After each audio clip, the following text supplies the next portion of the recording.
Stop me if you've heard this before. You share your ambitious goal with someone. You're excited. You've been working on it. You believe in it. And they look at you with that expression, that mixture of concern and condescension, and they say, "That's not realistic. You should be more practical. Why don't you just focus on what you have?" And something inside you dies a little, not because they're right, but because you realize they genuinely cannot see what you see. They're not trying to discourage you out of malice. They literally cannot comprehend what you're trying to build.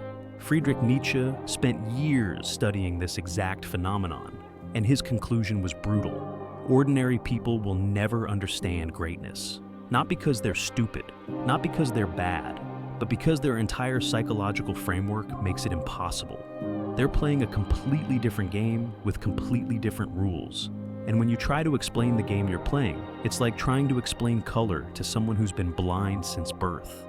Today I'm going to show you exactly why Nietzsche was right, why the people around you will never get it, why their advice is worse than useless, and why understanding this will set you free. This isn't about feeling superior to anyone. This is about understanding a fundamental truth about human psychology that will save you years of frustration and self-doubt. Let's begin. Reason number one, they're optimizing for comfort. You're optimizing for growth. Here's the first thing you need to understand. Ordinary people and extraordinary people have fundamentally different operating systems. Nietzsche called it the difference between the last man and the Übermensch. The last man wants comfort, security, and ease. The Übermensch wants challenge, growth, and transformation. These are incompatible goals, completely incompatible. When an ordinary person looks at your ambitious goal, they're running it through their optimization function. Will this make my life more comfortable or less comfortable? Building a business, less comfortable. Lots of risk, lots of work, lots of uncertainty.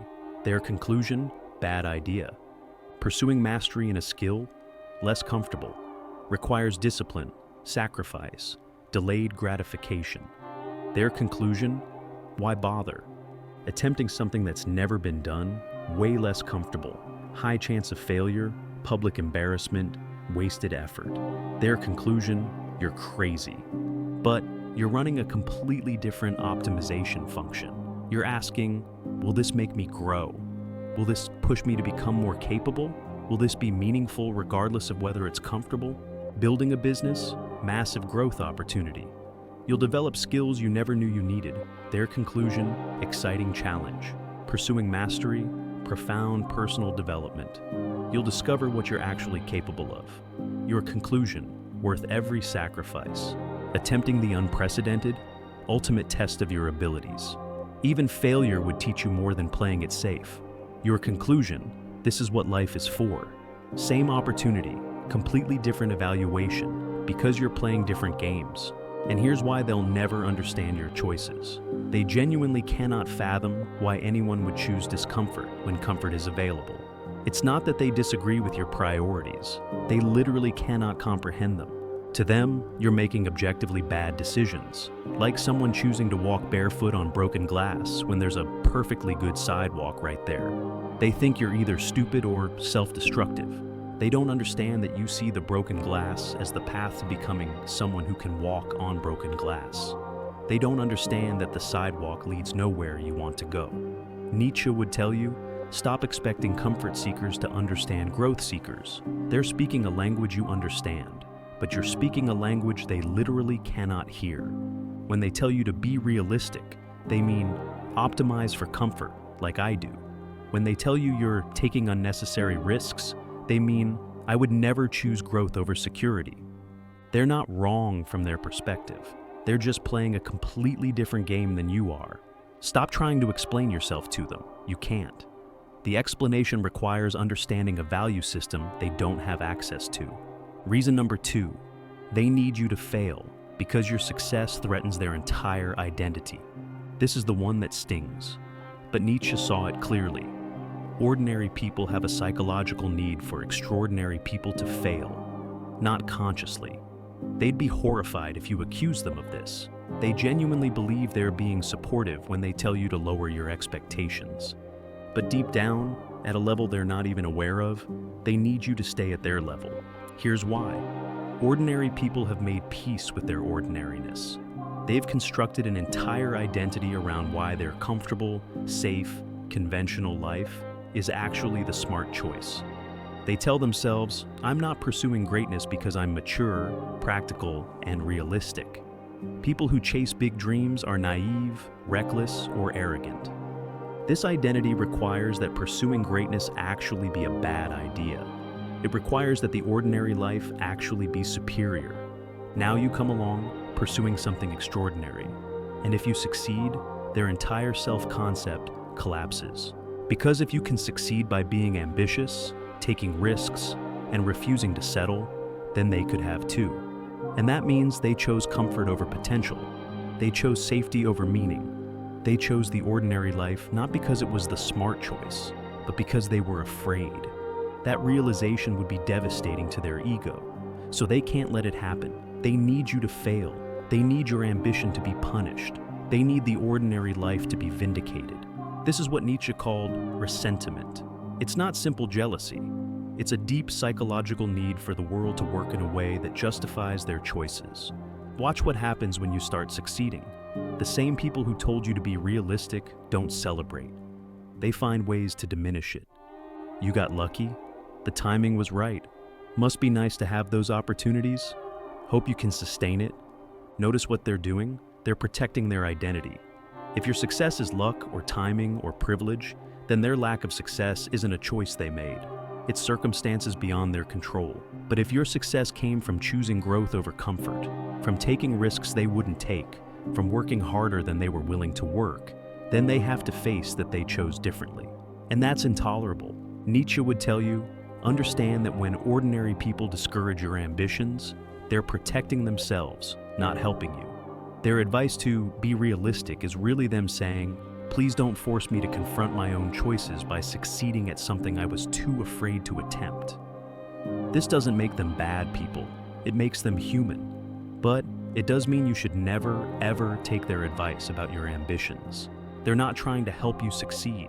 They're trying to help themselves feel okay about not trying. Reason number 3, they mistake opinions for thinking. You actually think for yourself. Here's something Nietzsche observed that's more relevant today than ever. Most people don't think. They have opinions, lots of opinions. But actual thinking, almost never. What's the difference? Thinking is examining premises, questioning assumptions, following logic to uncomfortable conclusions. Having opinions is just absorbing whatever your environment tells you and repeating it with conviction. Ordinary people are full of opinions they've never examined. They believe things because their parents believed it. Everyone in their social circle believes it. The media they consume told them to believe it. Believing it makes them feel like a good person. Ask them why they believe something, and they get defensive, because they don't know. They've never actually thought about it. It's just an opinion they downloaded and now defend. You, on the other hand, actually think. You examine your assumptions. You question conventional wisdom. You're willing to follow logic even when it leads somewhere uncomfortable or unpopular. This is why you can't have meaningful conversations with ordinary people about your goals. They respond with opinions, not thought. You, I'm going to build this business. Them, most businesses fail, you know. Opinion they heard somewhere. You, I'm going to pursue this unconventional path. Them, that's not how it's done. Opinion based on what everyone else does. You, I think the conventional approach is flawed. Them, who are you to question the experts? Opinion that credentials equal correctness. Notice what's missing. Actual engagement with your specific situation. Actual analysis of the merits. Actual thinking about whether their opinion applies. They're just running pattern matching. Your situation sort of resembles something they have an opinion about, so they output that opinion. No thought required. Nietzsche called this herd thinking. The herd doesn't think. It absorbs and repeats. And the moment you start actually thinking for yourself, you become incomprehensible to them. When you question assumptions the herd holds sacred, they don't engage with your reasoning. They react emotionally. Because you're not just disagreeing with an opinion, you're threatening the entire structure of downloaded beliefs they've built their identity on. Try it. Question something everyone in your environment believes. Not aggressively, just thoughtfully. Ask why we assume this is true. Examine the premises. Watch them get uncomfortable, then defensive, then dismissive. Not because your reasoning is flawed, because you're committing the cardinal sin of the herd, thinking for yourself. Nietzsche would tell you, stop expecting the herd to understand conclusions you've reached through actual thought. They can't. They'd have to start thinking to understand. And that's the one thing they're committed to avoiding. Your thinking will always be foreign to people who just have opinions. Accept it and move on. Reason number 4, they're terrified of judgment. You've made peace with being misunderstood. Here's a fundamental difference between ordinary and extraordinary people. Ordinary people need to be understood and approved of by everyone. You've accepted that being understood by everyone is impossible. Nietzsche wrote, "The individual has always had to struggle to keep from being overwhelmed by the tribe." Ordinary people gave up that struggle. They surrendered to the tribe. They shaped themselves to fit in, to be acceptable, to avoid judgment. The cost? They can never do anything the tribe doesn't understand or approve of. Their entire life must fit within the narrow range of what the herd considers acceptable. Start a conventional business? The herd understands that. Get a respectable job? The herd approves. Buy a house in the suburbs, have kids, work until retirement? The herd gets it. But pursue something unconventional, create something that doesn't fit existing categories, choose a path that hasn't been validated by the herd? Unacceptable, threatening, must be discouraged. You've made a different choice. You've accepted that being misunderstood is the price of being yourself. You've made peace with the fact that most people won't get what you're doing, and this creates a massive communication gap. When you're pursuing something ambitious and unconventional, ordinary people's first question is, but what will people think? And you genuinely don't care what most people think. Not because you're arrogant, but because you've realized that being understood by people who've never attempted what you're attempting is impossible and unnecessary. To them, your lack of concern about their opinion seems crazy. How can you not care what people think? Don't you want to be liked? What about your reputation? They can't fathom that you've simply decided that being yourself is more important than being understood by everyone. Nietzsche would say, this is the fundamental divide between those who create new value and those who conform to existing norms. Creators don't need permission from the herd. They don't need validation from people who've never created. They're willing to be misunderstood, criticized, or mocked because the work matters more than approval. Conformists can't function without herd approval. They need to know that what they're doing makes sense to other people. They need validation that they're on the right path. That's why they'll never understand your path. Because your path, by definition, doesn't have herd approval yet. It might earn it later, but right now it's unvalidated, unproven, outside the comfort zone of the herd. And they need everything to be pre-approved by the herd before they'll attempt it, which means they'll never be first at anything, never create anything new, never do anything the herd hasn't already blessed. Stop expecting people who need universal approval to understand why you don't need it. They can't. Needing approval is so fundamental to their psychology that they can't imagine functioning without it. Reason number 5, they see obstacles as stop signs. You see them as information. Here's another fundamental difference in operating systems. When ordinary people encounter an obstacle, they interpret it as evidence that they should stop. When you encounter an obstacle, you interpret it as information about what you need to overcome. Nietzsche wrote extensively about this. He understood that how you interpret difficulty determines everything. Ordinary person starts a project, encounters first major obstacle, thinks, this is too hard. Maybe it's not meant to be. This must be a sign I should do something easier. They interpret difficulty as disqualifying. If something is hard, that means they shouldn't be doing it. You start a project, encounter first major obstacle, think, interesting. This is harder than expected. What do I need to learn or develop to get past this? You interpret difficulty as informational. If something is hard, that means you get to grow by overcoming it. Same obstacle, completely different interpretation, and therefore completely different action. This is why ordinary people genuinely don't understand why you persist when things get difficult. To them, you're ignoring obvious signs that you should quit. It's so hard. Translation, stop doing it. It's taking forever. Translation, it's not meant to be. You've failed 3 times. Translation, you're not qualified. They're interpreting these facts as disqualifying evidence. They think they're helping you see reality. But you're interpreting the same facts completely differently.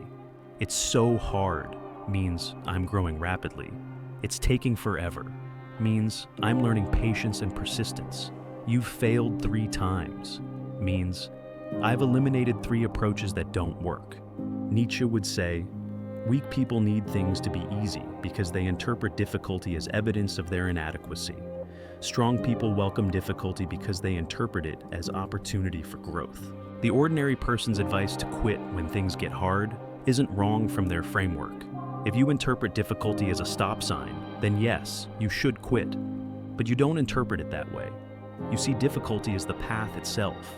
You understand that anything worth achieving requires overcoming obstacles that will make ordinary people quit. This is why their advice is worthless. They're telling you to quit because they would quit. They're projecting their interpretation onto you. But you're playing a different game with different rules. In your game, obstacles aren't stop signs. They're the actual path. Stop explaining this to people who see obstacles as disqualifying. They literally cannot understand what you're saying. It's like explaining to fish that you're choosing to walk on land. They can't conceptualize it. Reason number 6, they're measuring success. Wrong, so they can't recognize it. This might be the most frustrating part. Ordinary people are using a completely different scorecard than you are. So even when you're succeeding by your metrics, they think you're failing by theirs. Nietzsche understood that slave morality and master morality use completely different measures of what constitutes a good life. Ordinary people measure success by comfort and security, social approval and status, conformity to norms, minimal risk and maximum safety, what others think of your choices.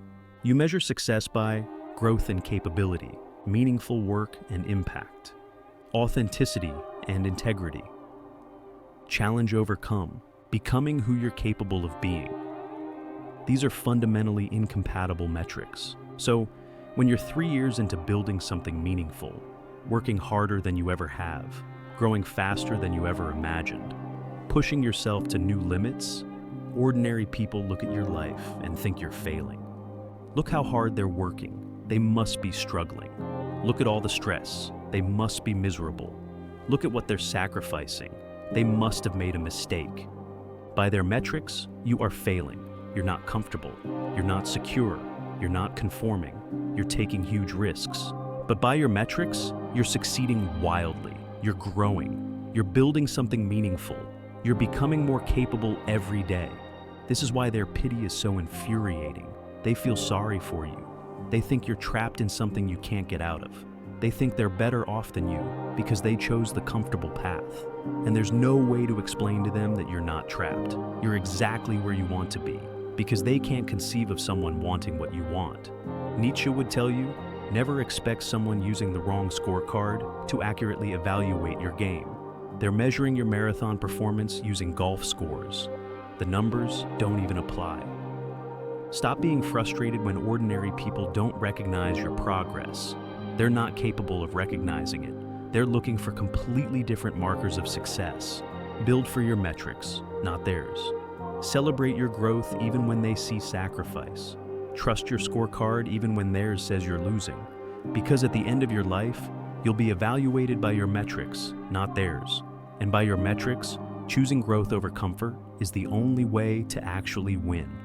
Reason number 7. The truth is, they're not actually happy, and your ambition reminds them. Here's the uncomfortable truth that Nietzsche saw clearly. Most ordinary people aren't actually satisfied with their comfortable, safe, conventional lives. They've just convinced themselves they are because admitting otherwise would be too painful. They've made peace with their choices by telling themselves they chose the smart path, the mature path, the realistic path. And they've built an entire identity around this rationalization. But deep down, there's often a quiet desperation, a sense that they settled, a wondering about what could have been if they'd been braver. Then you come along with your ambition, your willingness to take risks, your refusal to settle, and you're not just pursuing something different, you're living proof that the choice to play it safe was a choice, not an inevitability. That's threatening on a deep psychological level. If they admitted to themselves that they could have chosen differently, they'd have to face years or decades of regret. So they can't admit it. They have to double down on the idea that their safe choice was the only reasonable option, which means they need you to fail. Or, better yet, they need you to quit before you even find out if you could succeed. Watch how they react when you talk about your ambitious goals. Notice the edge in their voice when they tell you to be realistic. Notice the almost desperate need to convince you that you're making a mistake. That desperation, that's them trying to convince themselves as much as you. Because if you succeed, it proves that the risky path was viable, which means they could have taken it, which means they chose comfort over potential, which means they might have to face that their comfortable life isn't actually as satisfying as they've been telling themselves. Nietzsche understood this dynamic perfectly. He wrote about how the herd needs to make weakness into a virtue because admitting their weakness would destroy their self-concept. They're not happy, they're comfortable, and they've confused the two. But you pursuing actual fulfillment through challenge and growth reminds them of the difference, and they can't handle that reminder. So they discourage you, not to help you, to help themselves maintain the illusion that they made the right choice. This is why you can never expect ordinary people to understand or support your extraordinary ambitions. Your ambitions are an existential threat to their psychological equilibrium. Stop looking for validation from people who need you to fail to feel okay about their own choices. The brutal reality, you have to choose. So here's where we are. You now understand why ordinary people will never get it. They're optimizing for comfort while you're optimizing for growth. They need you to fail to protect their identity. They have opinions, not thoughts. They need universal approval while you've made peace with being misunderstood. They see obstacles as stop signs while you see them as the path. They're using the wrong scorecard to evaluate your life. They're not actually happy, and your ambition reminds them. Nietzsche would tell you, you have a choice to make, and you need to make it consciously, not drift into it. Choice 1, seek understanding and approval from ordinary people. But to get it, you'll have to become ordinary yourself. You'll have to abandon your ambitious goals, stop taking risks, conform to the herd's expectations. You'll be understood, you'll be approved of, and you'll die having never discovered what you were capable of. Choice 2, pursue greatness and accept that ordinary people will never understand. Accept that your parents might always be vaguely worried about you. Accept that old friends might drift away. Accept that you'll often feel alone because few people can relate to the path you're on. You'll be misunderstood, you'll be criticized, and you'll die having actually become who you were capable of becoming. These are your options. You genuinely cannot have both. You cannot pursue something extraordinary while maintaining the approval of people committed to the ordinary. It's structurally impossible. So, which do you choose? Be honest with yourself. If you choose approval and understanding, there's no shame in that. Lots of people make that choice. But stop pretending you're going to achieve something extraordinary. You're not. You've chosen comfort over growth. Own it and be at peace with it. But if you choose the path of growth, of pursuing your potential, regardless of who understands, then you need to stop seeking validation from people who've made the opposite choice. Stop explaining yourself to people who can't understand the language you're speaking. Stop getting discouraged when they tell you you're being unrealistic. Stop doubting yourself because they don't get it. They're never going to get it, and that's okay. You don't need them to. What Nietzsche knew that you need to remember. Nietzsche spent his entire life being misunderstood by ordinary people. His work was largely ignored during his lifetime. People thought he was crazy, arrogant, or dangerous. And he kept writing anyway, because he understood that greatness isn't for everyone to understand. It's for those few who are willing to see it. He wrote for those few, not for the masses, not for the comfortable, not for those who needed everything to be easy and safe and approved by the herd. He wrote for people like you, people who feel that restlessness, that sense that you're capable of more, that unwillingness to settle for the ordinary life just because it's comfortable.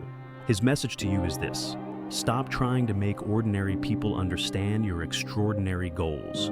They can't. And their inability to understand isn't evidence that you're wrong. It's evidence that you're on the right path. Extraordinary by definition means beyond ordinary understanding. If ordinary people understood it easily, it wouldn't be extraordinary. Their confusion is confirmation.